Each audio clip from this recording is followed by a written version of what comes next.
Hello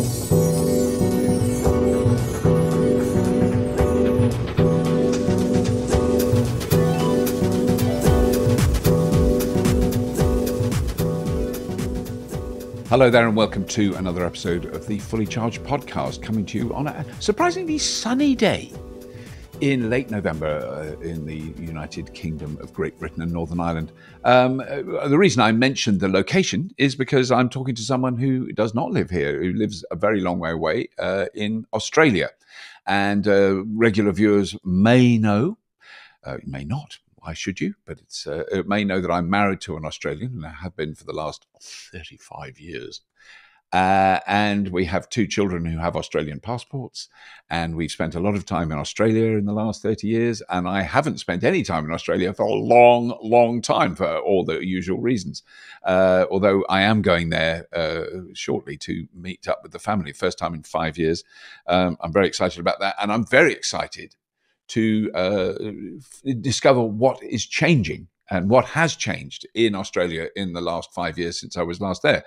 And that is why talking to today's guest is going to be very, very interesting. It's the big catch-up on Australian energy, renewable energy, the transition away from coal, the transition to electric vehicles, and talking to someone who is very well informed about all those topics. I'm going to come to that very soon. But just before we start, I want a quick mention for our lovely sponsors, My Energy, a company that there is a genuine strong connection between the Fully Charged show and My Energy. We were one of the first bits of publicity they ever got was when I met with Jordan Brompton up in Orkney, and they'd installed the very first zappy charger they'd ever made at a farm that had a big wind turbine that was generating all their power, and they wanted to use that power in their car, and that's kind of where this whole idea started.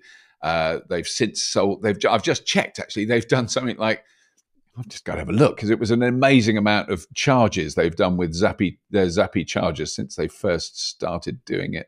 Just mind-boggling. There it is. 15,297,779 just at that point charges have been done by zappies, their zappy charger.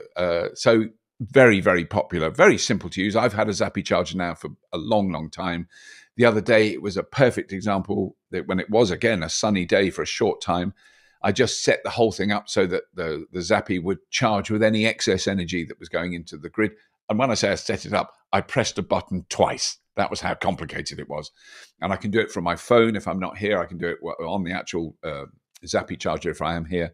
It's very, very easy to use. There's the key things, the key pluses of zappy, of using My Energy products. So the zappy charger helps you charge your car as cheaply as it's possible to charge it, which in today's climate, if you have the opportunity and you're privileged enough to be able to do it, is a massive saving, and means that driving an electric car is hugely cheaper than a petrol or diesel, even though there's people arguing that it costs more. It doesn't. It depends how you charge it and when you charge it. That's a whole other topic. The other thing is the Eddy, the little Eddy box in my airing cupboard where my hot water tank is, where my Mixergy hot water tank is. That controls where all the electricity goes, and it's just genius. The whole system is very clever. I have to do nothing. The important thing is I'm not doing anything. And I'm an obsessive, so I'm looking at this stuff all the time. But their latest product that they've launched is the Libby, which is a battery system and inverter system all in one box.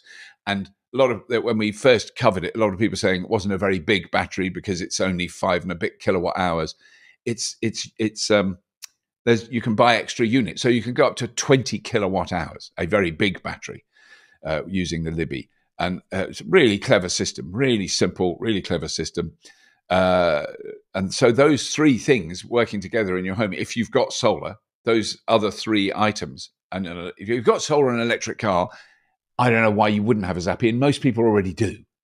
They clearly have made a lot of them. And just a bit of background on the company. When we met them, when I was in the garden of a farm in Orkney, there were 4 people working at My Energy. There's now well over 400, and they're just about to finish building a massive new factory to produce more different products. They've got a lot of other things in the pipeline. Very exciting company. You can check them out at myenergy.com, MYENERGI, myenergy.com. Great website, very easy to understand, and very easy to use. And that's all I'm going to say about them. They're lovely people. I'm going to talk today to a really nice man. He's been on the show before when I visited him in Australia. This is Giles Parkinson, who is the founder and editor of The Driven. Now, The Driven is a really good webpage, resource about of very focused, Australian focused, but global as well in its reporting, and really good reporters, really good writers on it, and they're just it's a resource I use a lot, and I've been brushing up my Australian information recently because I'm going there soon. So let's have a catch up with Giles Parkinson. Lovely guy. Please welcome him to the Fully Charged podcast.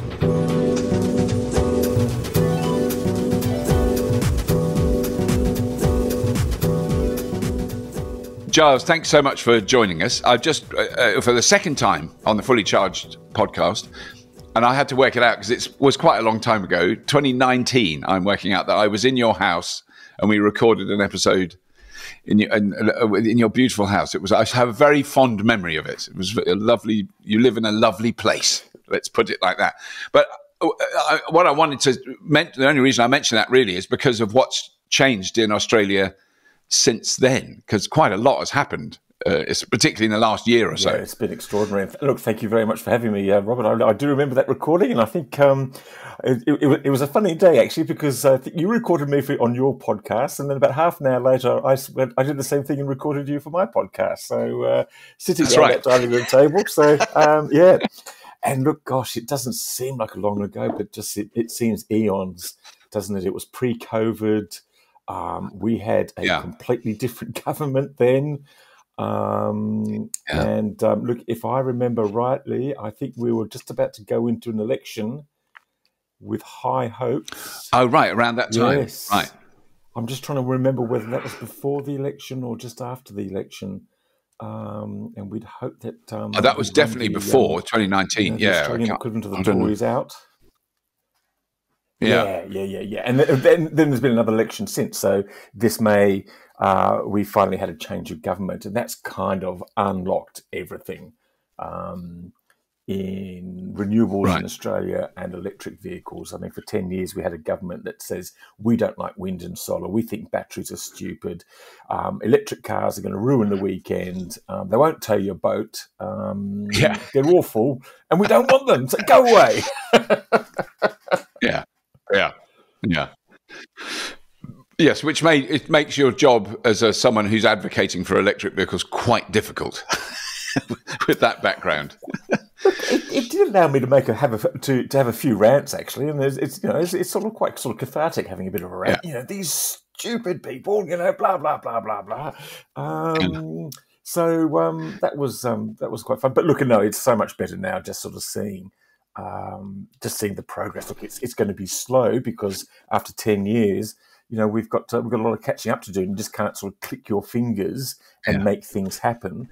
But what we've seen, I think, is just a lot of people just getting very excited and talking about their plans, and the plans are very exciting. Yeah. And I mean, because I mean, have you noticed though? Can you sort of see, if you just go into a city or go down the road, is there a noticeable increase in electric vehicles on the ground? And it's also the charging infrastructure, because basically 4 years ago, nearly 5 years ago, when I was last there was a fairly obvious Tesla supercharging network up the East Coast, but I didn't see a lot of other chargers, for general electric cars, not outside Tesla. But I wasn't particularly looking for them because I was driving a Tesla. The only time I drove an electric car there was a Tesla, which is a bit of an advantage. But, I don't know whether, has that changed noticeably? Well, one thing that has changed is I've stopped waving at the other Teslas now because there's so many of them. So when you were here last time, I think I knew them all. Yeah. And we'd wave at each other and say hello and, blah, blah, blah, blah, blah. But now they're kind of everywhere. Teslas still dominate the field by a long way. I mean, they account for 2/3 of all electric cars in Australia. So it's basically the Model 3, and only for the last couple of months, the Model Y. They've only just landed here 2 months ago or whatever.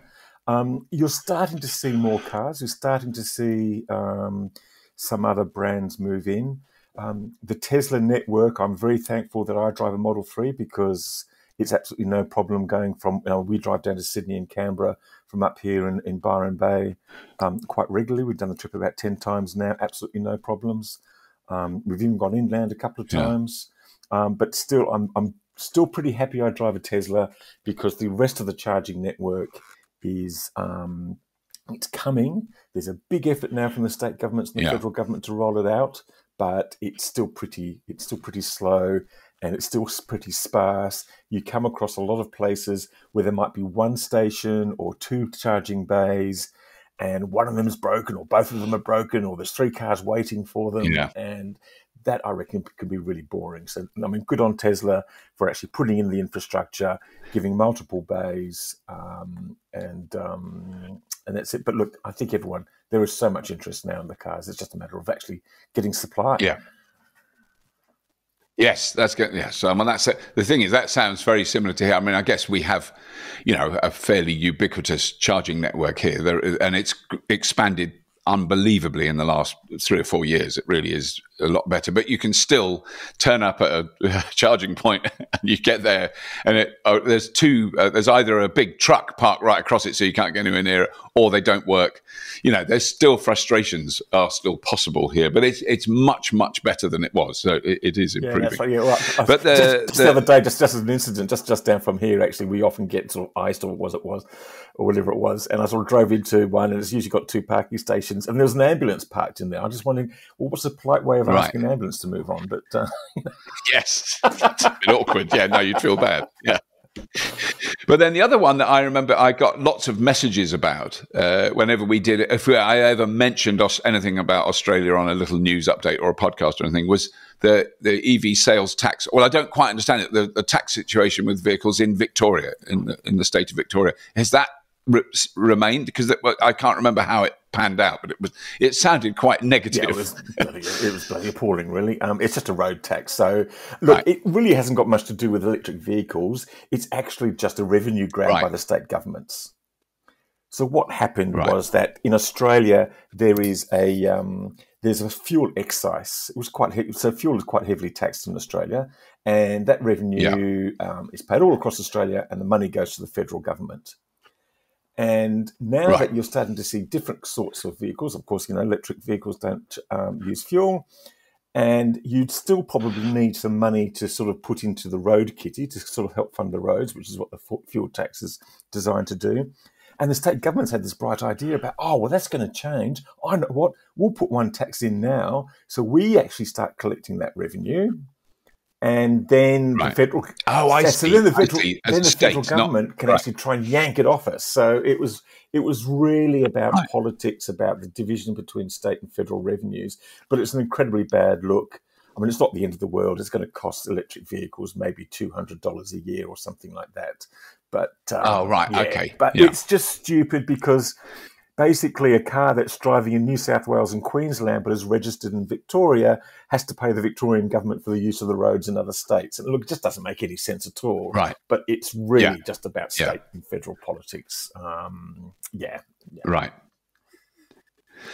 Right. No, that does explain it. And then the other thing that's one of the things I want to talk about is the kind of attitudes, the kind of general public attitudes, because that's the thing I've really seen a big shift in the UK, particularly this year, is that everyone now, across the board, people accept that the massive increase we've had in our fuel prices, energy prices, is down to gas.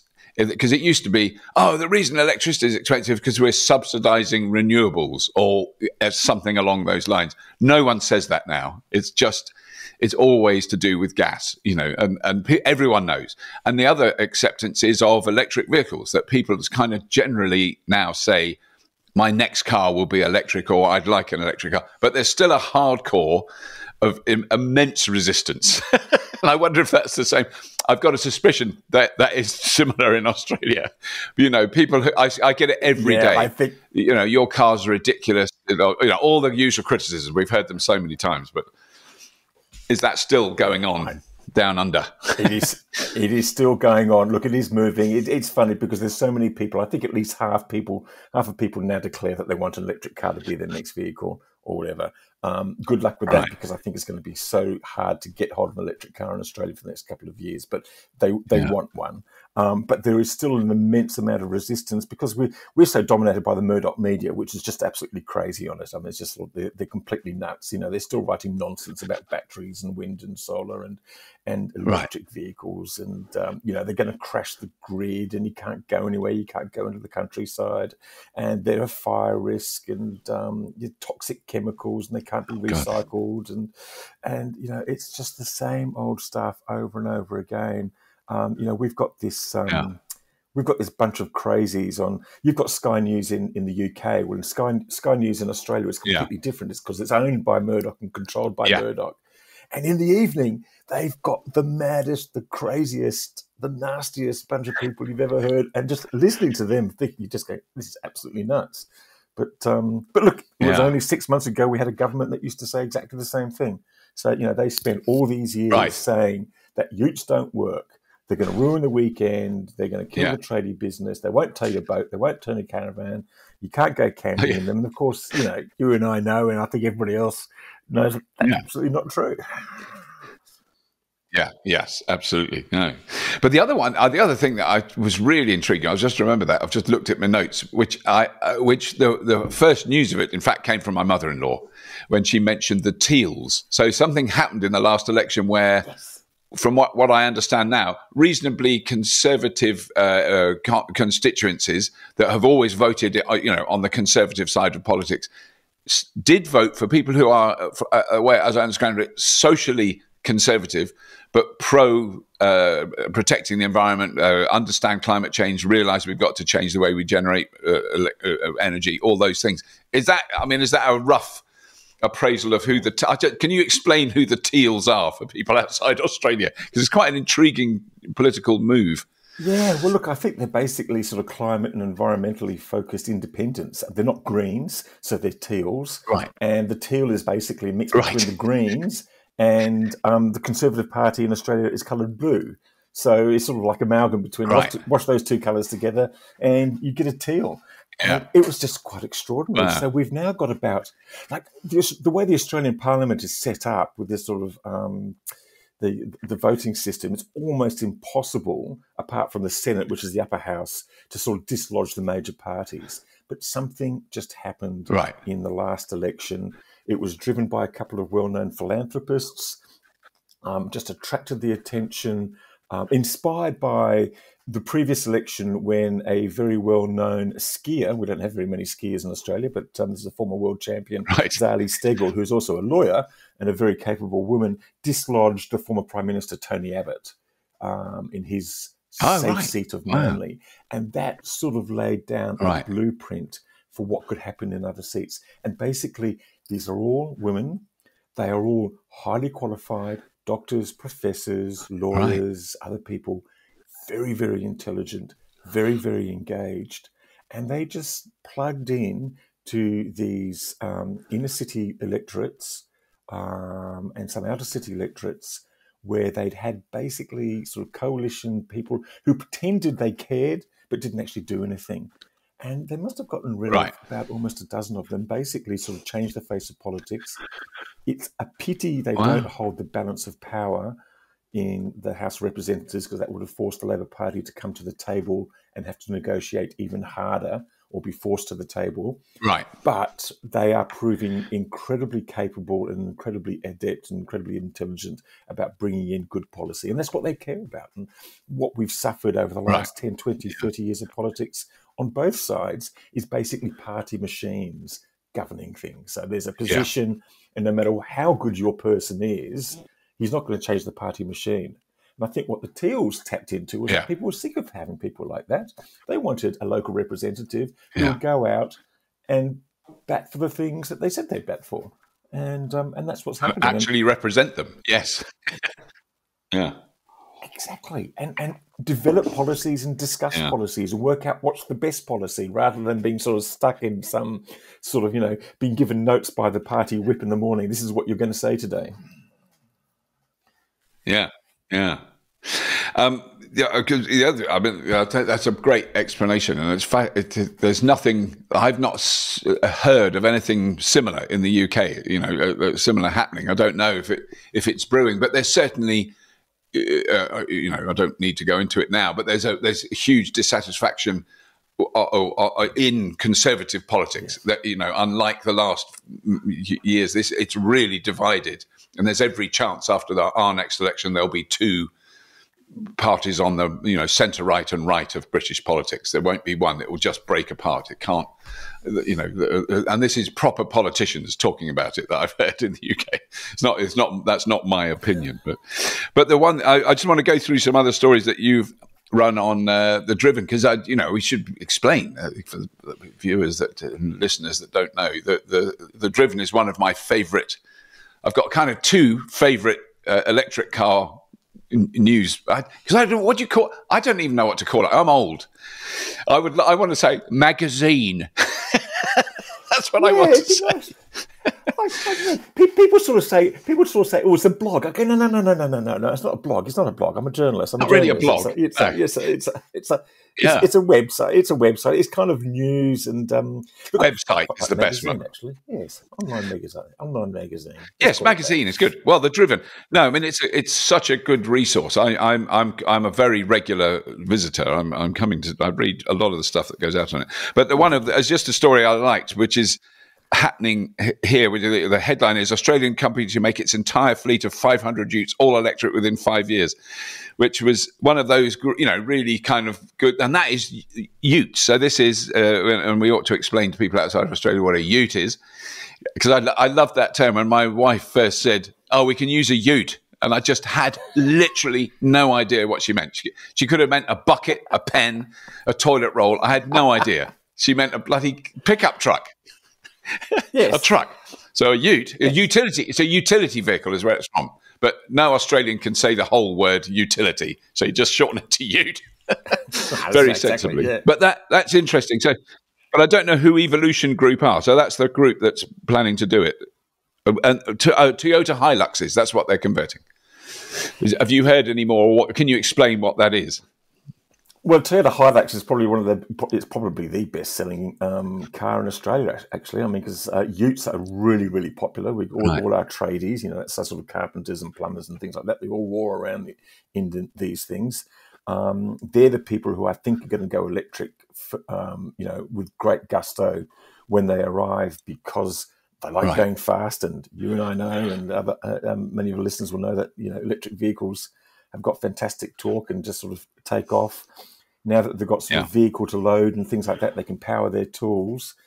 So look, Evolution, I've actually tried to find out a bit more information about them, and I've been a bit disappointed that they haven't really sort of come to the party about it. But basically their idea is that they've struck this deal to sort of import these Utes, but they're also going to be converting these Toyota Hiluxes.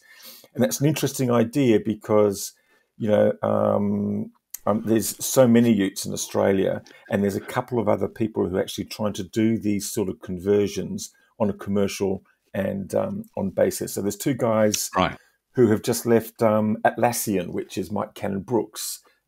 He's been this big, this tech billionaire who's played a really crucial role in pushing the green energy agenda in Australia, closing down coal-fired power stations, and he's really engaged in this. And a couple of his employees want to set up their own business, sort of converting Utes, and they're going to do it sort of almost like model by model, fleet by fleet.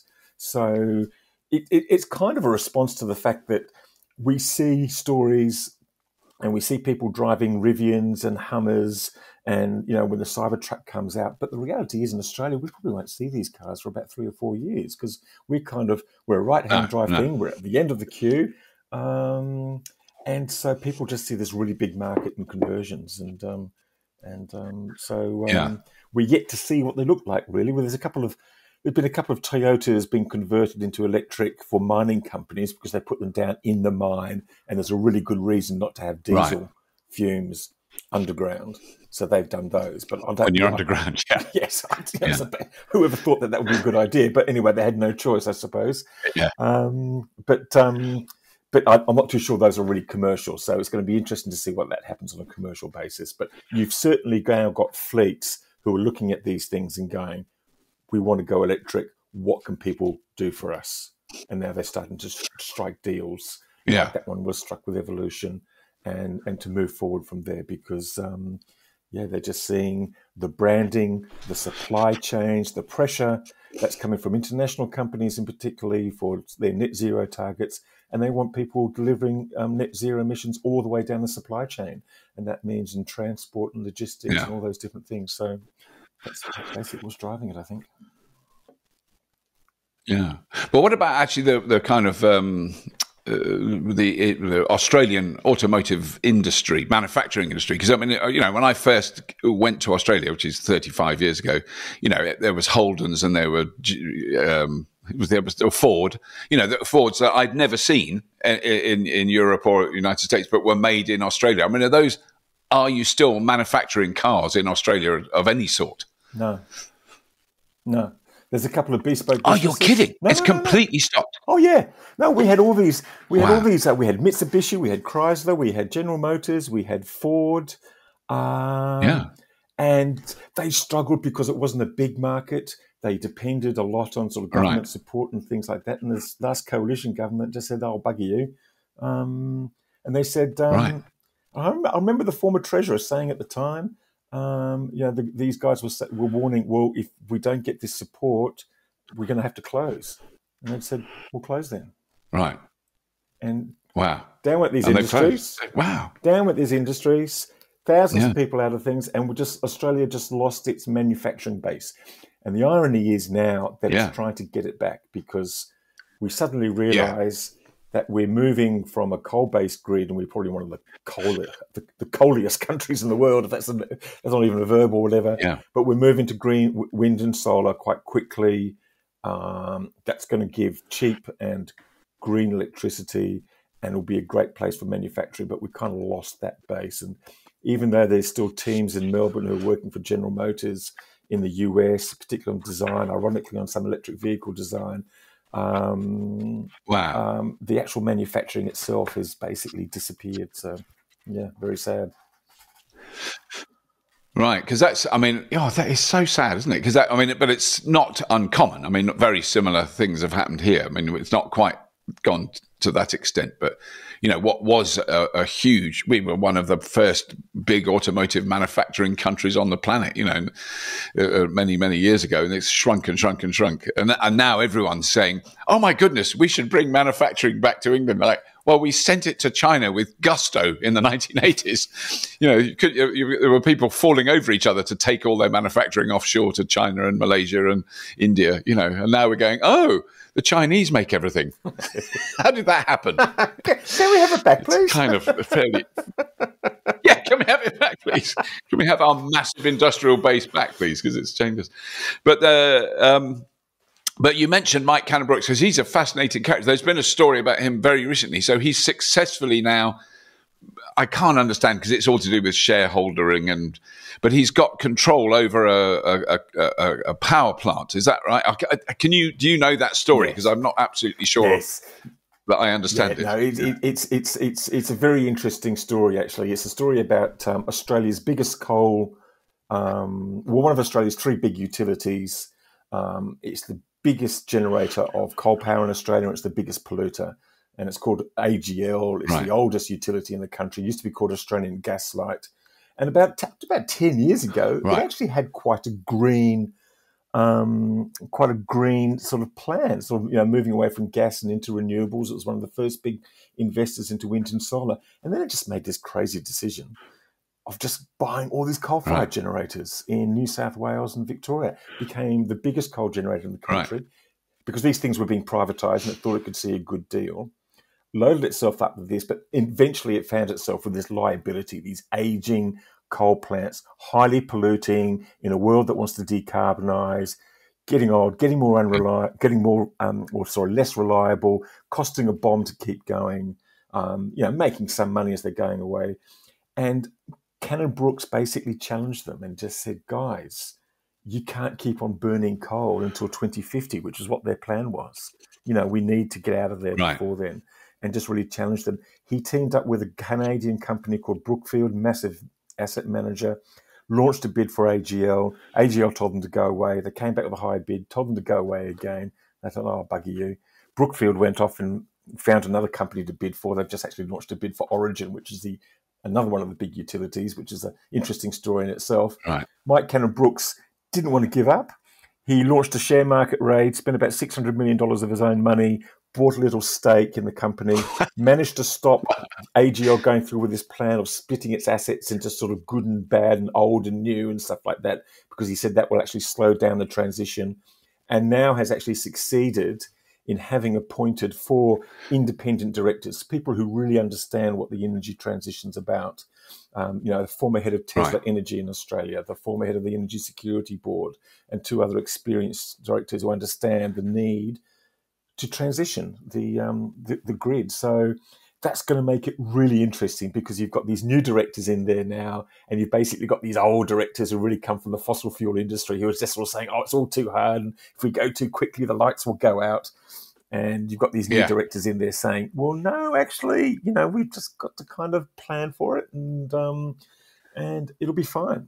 So it's going to be fascinating to see how that evolves. And if you ever wanted to be a fly in the in the boardroom, then I think that'd be one to be in, I think.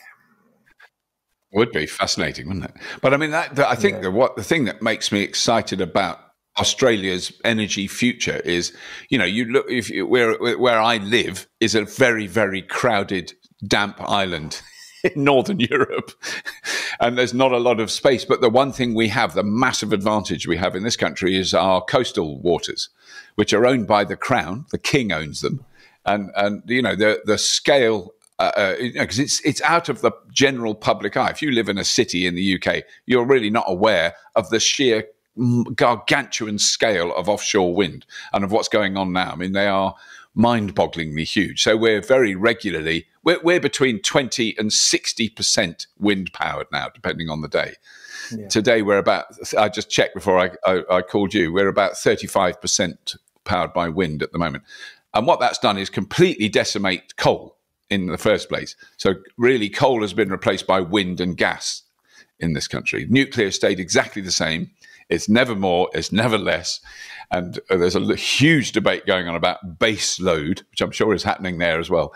But what Australia has this phenomenal advantage of being, in comparison, mind-bogglingly enormous with quite a small population. So the transition for you to go 100% renewable feels like it's easier than it is for us. But then it's all to do with the scale of, your grid covers an area that's kind of the size of Europe. I mean, it's huge. The distances are just so enormous. To move electricity around it's a big challenge. It's really easy here. It's a few miles. It's nothing. Yeah, and the other thing we've got, and I don't want to be boastful or anything like that, is a lot of sunshine. So a little bit more than what you've got in England. So, all right, don't rub it in. But basically what that means in Australia, you've got rooftop solar. So it's the panels on people's rooftops, which is actually pushing out coal and pushing out baseload and just changing the whole game. So we've got one state, South Australia. I know you've been there because you've been there to their wonderful WOMAD festival. We saw in the distance there a few years ago. South Australia is now running 66% wind and solar over the year. That's an average over the year, 66% wind and solar. It's unheard of anywhere in the world. And this is like an isolated grid. It's got one connection into Victoria, which was actually down last week. So even when it was completely isolated, it still ran 66%.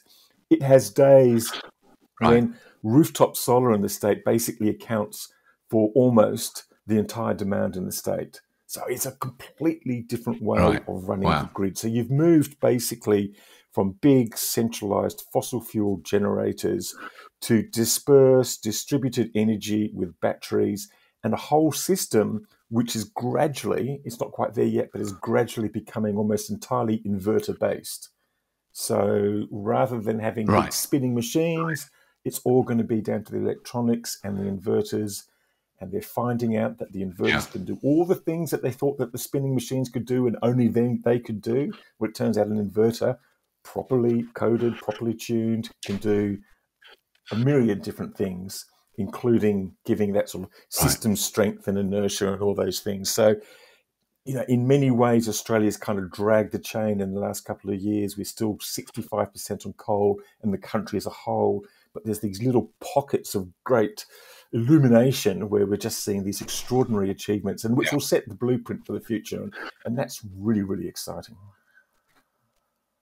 Yeah. And I mean, also, it is that it does underline the really one of the early fundamental arguments which I understood about electric vehicles is that if you charge your Tesla or your BYD car or anything else, but if you charge that on one of those days in South Australia, all the arguments about electric cars and the impact on the environment and blah, blah, they just evaporate because you're charging it from local power. In a way, forget anything else about the environment. You're charging it on local power that's very cheap.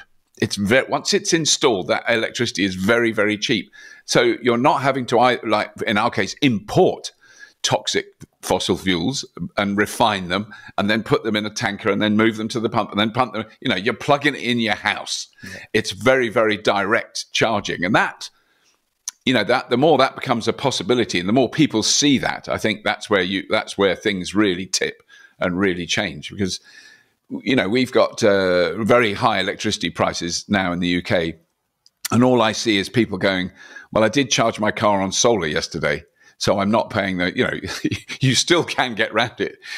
It is still much, much more expensive at the moment to drive an electric car here than it was. But in Australia, you've got a phenomenal advantage with that it's hugely cheaper and hugely cleaner, just off the scale cleaner. Your CO2 per kilometre, if you live in South Australia, has got to be immeasurably small. Oh, absolutely. And one of the fascinating things about what happened last week when the whole grid was isolated, they had all this rooftop solar. And the irony was they're actually trying to cut off or switch off a lot of the rooftop solar, because if you've got a grid and you have most of your demand being met by rooftop solar, then you actually haven't got that many tools that you can control just in case something else happens to the grid, which causes problems. Right. So what they wanted was, we need more load. And what they would have loved to have had probably was 100,000 electric vehicles, because they could have switched them on, charged them at the same time. That would have created the load and would have meant that they didn't have to switch off anyone's rooftop solar. And so that's another sort of example of kind of the way that we're going towards in the grid, where we sort of got these sort of interesting, we've basically got two-way flows from rooftop power systems to home batteries to electric vehicles, in the car, out the car. It's just a fascinating, it's a fascinating future. So, yeah. Yeah. Because one of the things that is being trialled in the UK, it's that we've done one evening so far, and in fact tonight is the second evening. Is there's a term for it. It's called it's about grid flexibility. I can't remember what it's now. I'm now frantically looking up to find out what it's called. Demand flexibility. So what you have a slightly different electricity account.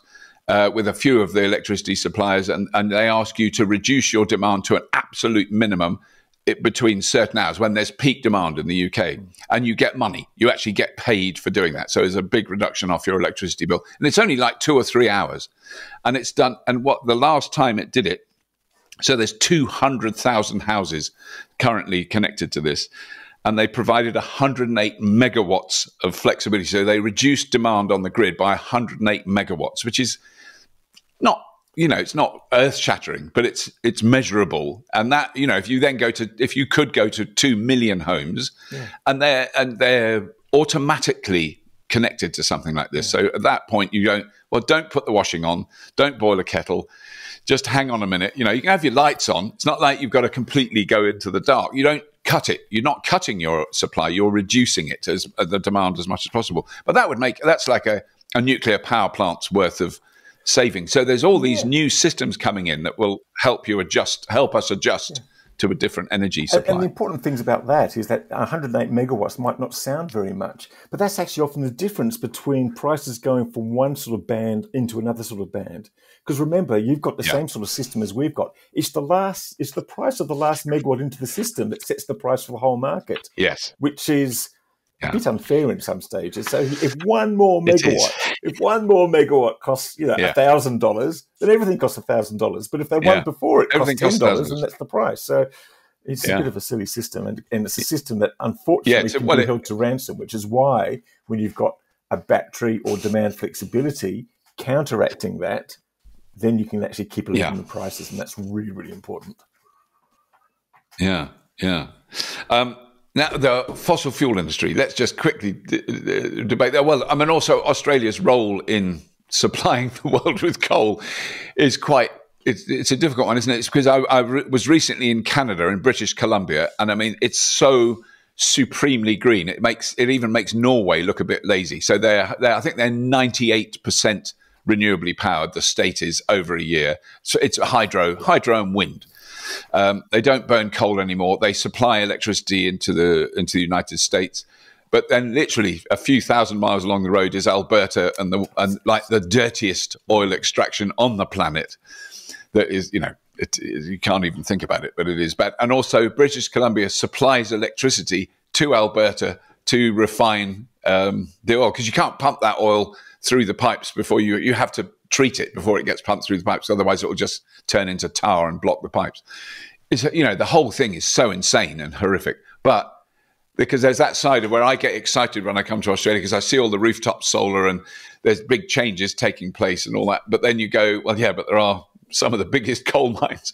Well, it's the two things I'd love to quickly discuss is coal and minerals. So coal, can we stop? Minerals, can we do more? In that way, in the mining industry in Australia, there's surely an argument to say we're not going to put coal miners out of work, even though there's not that many of them. We're going to make them dig up something more useful that lasts longer than a lump of coal would be an argument I would attempt. I think it's a really good argument, and it's an argument that is being put at the moment. I mean, I guess the problem lies is that the minerals that you do want to dig up, for the wind and solar industry and the electric vehicle industry, are probably not in the same place as the coal mines right now. So you've got to sort of manage those transitions. What was really interesting, actually, last week there was I think it was the first time a local council, this happened in Gladstone, which is one of the biggest ports in Australia, has been historically exporting coal, liquefied natural gas. Just most of Australia's pollution just exports through this port. It's been heavily dependent on fossil fuels. Yeah. And it can see the change and it can see the opportunity. So it also happens to be the centre of these huge wind and solar projects. It hopes to be the centre of hydrogen exports. It's where Andrew Forrest, from Fortescue, is building one of the world's biggest electrolyser factories. And so the council has actually developed this rather detailed 10-year plan, because it's all very well people coming in to sort of say, okay, I'm going to build this and I'm going to build that and we're going to do this, we're going to do that. It's really important for the communities and the councils to get together. Okay, well, where do we fit in all of this? How do we deal with how do we ensure a just transition for the people who've worked here, who've been here for generations? How do let's not leave them behind. Let's bring them with us and let's actually have a plan. And so this was actually really quite detailed, quite thoughtful. And it's going to be, I think, a blueprint, because you're seeing a lot of these other different centres in the Hunter Valley, in the Latrobe Valley in Victoria, traditional coal mining centres, other ports, which have been big export centres, and how you transition those communities. And I think if you get the answer to those and make those people feel very comfortable about it, then you're kind of nipping the argument in the bud that could possibly slow it down, because everyone understands now that, climate change is happening. We've got to try and cap emissions as quickly as possible. We've got to aim for 1.5. Wind and solar is cheaper than fossil fuels. All these economic reasons to transition. Yeah. But let's get rid of, let's overcome, let's solve those problems for those communities. And so I think that's, that's looking good. Because I do remember that. I'd forgotten until I was talking to you now, that when I visited you, I don't need to describe it overly to all our listeners, but it's a very memorable location because it's such a beautiful spot. You've got wonderful forests around you, but then you look in the distance and there's the Pacific Ocean. I mean, it's pretty nice in the grand scheme of where you can live on the planet. You don't live in the worst place I've ever been. But that said, I remember now worrying about you, and specifically you and your wife, when all the forest fires were happening. I didn't know whether you were affected by that, because it looked absolutely devastatingly horrendous. But that was, I mean, didn't you? Presumably you survived. You're in a house now. Well, we survived. Look, and we've had more than fires. I remember the fire came through just after you visited, and we had buckets of water all around the veranda just in case. Futile, really, because I mean, if the fire had come, it was burning about 2 hills away, about 5 kilometres away, and we're sort of enveloped in smoke and stuff like that. But it was because it was. Look, it's really unusual that a fire happens up here because it's not complete rainforest, but it's pretty sort of, it's pretty wet. It's not supposed to burn. Very damp, So it wasn't flying embers going around, which would have been, which would have caused, it wasn't big gum trees and the flying embers you would have seen in other parts in Australia. So we got that under control. And then 2 years later, we're all flooded. So, Mullumbimby, the town at the bottom of the hill here, basically got washed away, and Lismore's 40 kilometres that way, completely destroyed, and most of it's going to be relocated. We had 30 inches on our, we've actually got a problem with the roof. I can see the stains in the ceiling here because it came through our roof. We're on top of the hill, as you know. We had 35 inches in 24 hours. Oh my God, that is unimaginable. Can you imagine that? That's like just turning on a tap over your house, like a big tap. One of those unbelievable torrential downpours that you see for 10 minutes in tropical places, and it just kept on going for 24 hours. It was just unbelievable. Wow. You could have canoed. You could have had the Olympic canoeing event going down our driveway. It was just extraordinary.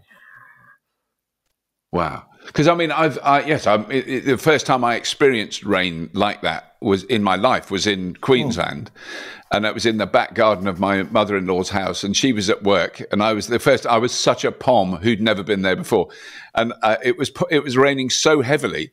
The noise was unbelievable, and then it was so warm. That was the shock to me when you put your hand out in the rain. So I just stripped off and got a bar of soap and went out in the back garden and had a shower, like outside. I'd never done it. I just wanted to do it once. But the timing wasn't good because that's exactly when Judy's mum came back. So the new English... Judy's new English boyfriend was having a little wash out in the back garden. I hope the neighbours didn't see. I'm sure that's an image which I ran in very quickly. I'm sure that's an image which has stayed for her forever. So that's great. But just I can't believe I did it now. But anyway, just to go with those floods, I mean, we've now got floods in Western New South Wales, out in the farming country, out in the flat country, and there's just walls of water going down the river system. So they're having to evacuate one town after another. And now South Australia is preparing for the floods. And they know it's not going to be today or tomorrow. It's going to arrive in 2 weeks' time. There was just this wall of water coming across 1,000 kilometres of country. It'll get to South Australia in about 2 weeks. And they're just wondering what they can do. So they're getting all these sandbags, all these preparations. It's almost impossible to imagine. It's biblical almost in the terms of what's happening. And, we're just seeing these extremes. And so that makes it... Yeah, but that does make a kind of climate change denial political position quite difficult, because it's. I mean, we have experienced the hottest 2 days in our history here this summer. We went over 40 degrees centigrade, which has never happened, and we've kept temperature records since about 1500, so a long time, and it's never been 40 degrees. That's just insane, and it was like. In my house, it was like we were in Queensland in midsummer. It was unbelievable. I've never known that temperature here. But that's kind of exceptional. Generally, we just get a lot of weather. But in Australia and in North America as well, there are such now extremes. It's really affecting it. It isn't like global warming is such a confusing term because it just means that sounds quite nice. It's climate catastrophe is really a better, isn't it? Yeah, it is. Yeah, and you'd think the climate deniers would have given up, but unfortunately, they haven't quite yet. So they've still got ample platforms on social media, within Murdoch media, and in Parliament still. So what do you do? Yeah, it's pretty difficult. Let's go on. I want to do one more story because it's been great. It's so good talking to you, Giles. It's fantastic. And what we haven't mentioned yet is, of course, is the Australian, the first fully charged live show in Australia in Sydney on the 11th and 12th of March, which I know you're coming to, which is so good. But I mean, I'm very excited about that because it seems to be pulling together. And I have nothing to do, as I've said many times, I have nothing to do with the organisation, but I get updates every now and then. You know, if organising the actual event is completely nothing to do with me, which is a great relief to all concerned, because it would be chaotic. It would be a disaster if I did. But I mean, what we're experiencing with, so we have wonderful Gina on the ground in Australia, who lives in Australia, tying everything together, but enormous amounts of interest from around the kind of the whole sphere of renewable energy, home energy equipment, home energy systems, grid management systems, all that, inverters, the inverter revolution, electric vehicles, obviously, you know, but really exciting changes that are happening. So, which is kind of why it's a good time to talk to you. I need to brush up my Australian knowledge. There was a time when I felt I was on the case, having spent some time in Australia, but I've not been for so long. I've lost the plot. But that's a very good sign that there is a lot of enthusiasm and activity going on in Australia, and also like some of the best chargers we use here are made in Brisbane, which is always. And now, of course, as I talk to you, I can't remember the brand. Tritium. Can't remember what they're called. Tritium, thank you. Tritium chargers, brilliant.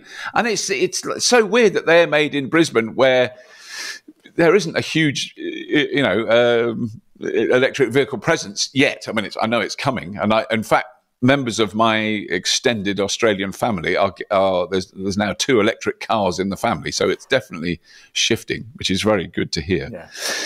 But I mean, I think we sort of mentioned it earlier on, but is that something you feel you're aware of? Because you've really got your finger on the pulse in Australia as regards what's going on there. I'm looking forward to Fully Charged Show. I think it's going to be a great event because we've got little events happening around the place. You know, so people put a couple of cars in the car park, or they get a bunch of people in suits and sort of sit them in a room, and they sort of sit around and talk about very important things and policy details. And yes. I think sort of having this sort of mixture of having that sort of top end of town and the practical solutions and just the consumer products, and having opportunities to drive the whole thing, and just people can just see the whole thing. Yeah. I think it's going to be really good. There was another conference on just a month ago, actually, in Melbourne, which is more so focused on renewables and things like that. And it was their biggest show ever. Everyone's kind of really engaged now, because you've got the high energy prices, you've got the high fuel costs. And people just realise now that they don't have to sit there and take it from these big companies anymore. They can actually make decisions and go out and get some solar on the rooftop if they haven't, get some more if they already have, get a battery, get an electric vehicle, think of all those smart little gizmos that they could do to charge their cars and to turn things off and turn things on. They can take control of their system. And, you know, a lot of people are really interested in doing that because, you know, the bill's getting. I mean, look, I actually just went to England a couple of months ago. We had a great time there, and it only rained once. But everywhere we visited, people had their like energy consumption meters with the sort of the pounds and the shillings and pence. Well, it's not shillings and pence anymore, is it? Or is it? I don't know. But anyway, it was all ticking over. It was pounds and pence. Yeah. Pounds and pence. Yeah. And yeah, it was. I mean, it's not quite that bad in Australia, but it was just really striking to see. Just the costs and the discussions. I think what's happening in Europe is a lot more acute than what we're feeling in Australia at the moment. And I guess the only reason for that is the fact that we are blessed with more, you know, rooftop solar, more sunshine, and it's an easier. We don't have these long winters where you've really you need a lot of energy to get through. Yeah. No, it's a massive challenge. I mean, it's huge topic of debate, and it is interesting here that it's become a topic. So if I go, I mean, and I, you know, because people in our social circle know what I do, I always get asked, and when you go out just for something to eat, you don't necessarily want to talk shop. I go, oh, Robert, you know all about energy and electric cars. I know. Can we talk about flour arranging and baking bread? I don't know, something else. I always get grilled about those. You know, I'm sure you have the similar experience. You know, you become. You know, and I'm definitely not an expert. I basically have met some experts. That's my position. But you know, it's the price you pay. We visited some dear relatives in Somerset, and they were being very conscious about the amount of electricity they use. And I think they had a little meter here, and they were trying to keep it in the sort of the green and the yellow and the bit. And if it went red, that means they're using too much. Yeah. And they were very proud. They were in green and they were in yellow. And then of course we turn up with our electric car and plug it in, and the thing goes into the red. The wife had to stand in front of the meter to hide it from her husband, who he was quite insistent that it stay yellow and green, and so it's quite funny. Yeah. Oh, great. Oh, good. But there's one last story that you had in the Driven, which I think I just want to end on a high note, which is interesting because it's the one about BP. So BP is installing their EV charging brand in Australia has 600 stations they're planning to install charging stations, which we've had that with Shell in the UK and BP to a certain extent, but Shell have done that. And I always think it's difficult because I don't want to support a fossil fuel company, but on the other hand, if they're doing that, it's better than not doing it. I suppose that's the bottom line. I mean, and look, and the reality is they've got all the bloody real estate around the place, up and down the highways and things like that. So they might as well do it. I mean, there is one Tesla charging station on the way down to Sydney, which is sort of parked in the back end of a petrol service station. I've got to say, it's the most. I do prefer the Tesla charging stations, which is next to the winery, which you might have also visited at Port Macquarie. That's a much nicer place to charge your car than a petrol station. That's very nice. Yes, because when we stopped at that same supercharger and went, "Oh, this is fantastic!" Because look, it was a Tesla press car we were in, so we weren't paying for the supercharging at all. But then we went there. That was one of the most expensive charging sessions I've ever had because we bought wine for the to give presents to the family, and it wasn't the cheapest wine I bought in Australia. We bought really nice wine. That was quite a pricey supercharge. But as far as you know, though, the story about BP launching those, because I'm always worried about those stories when they could install this or they're planning to. I mean, you don't think that's greenwashing? You think they will go for it? Well, I think it's going to be greenwashing while they're still producing sort of oil and gas and making super profits from all of that. But at least they are moving. I mean, they're the best place to do so. There's another petrol train called Ampol, which is also doing the same thing, and it's probably actually further advanced along the road. So, I mean, it makes sense for these guys to do that. I think Shell's starting to roll it out as well in Australia, and that probably accounts between the three of them for most of the petrol stations in Australia. Look, it's just the obvious thing to do. But it's interesting. The motoring clubs in Australia, NRMA, they're called. It's a bit like the AA. I think it's what is that what it's called in the Automobile Club or whatever it is. It is. Yeah.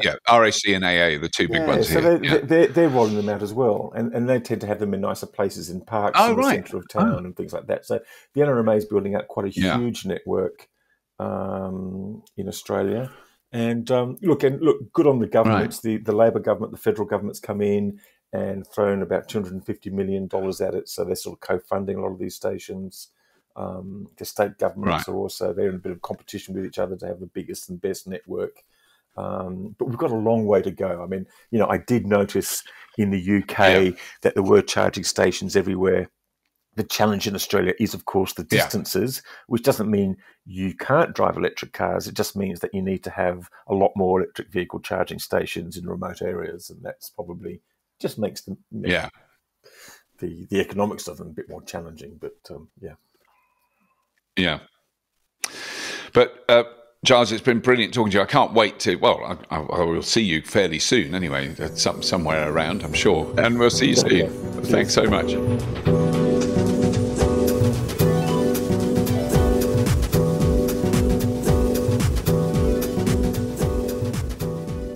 Well, I hope you enjoyed that. It was a real joy talking to Giles. He's such a fountain, and is that the right word? A fountain of information. He knows a lot of stuff, and what's happening in Australia, I think, is fascinating. The transition that's going on there, not just in are there more electric cars or whatever, but the transition within the grid, and what rooftop solar, the impact rooftop solar has had on their grid and on their energy system, is kind of happened by default, effectively. And the kind of government and authorities and the energy companies have had to catch up with what was already happening and the shift that was taking place. Fascinating stuff about South Australia. Amazing. That's it. Please do have I'll put all the links to everything we've talked about today in the show notes. Please tell your friends, family, or acquaintances, and climate skeptics and people who hate electric cars and people who think that anyone that's ever been near an electric car is an idiot and has been duped by the global elite. Please send them to the Fully Charged. So have a look at the Fully Charged show or listen to the Fully Charged podcast. Why am I asking for that? I don't know. Just think I just want to talk outside the bubble. It's very important. Please do subscribe to the show. Have a look at the Patreon link if you're of a mind. All the links will be in the show notes. And that's it. As always, if you have been, thank you for listening.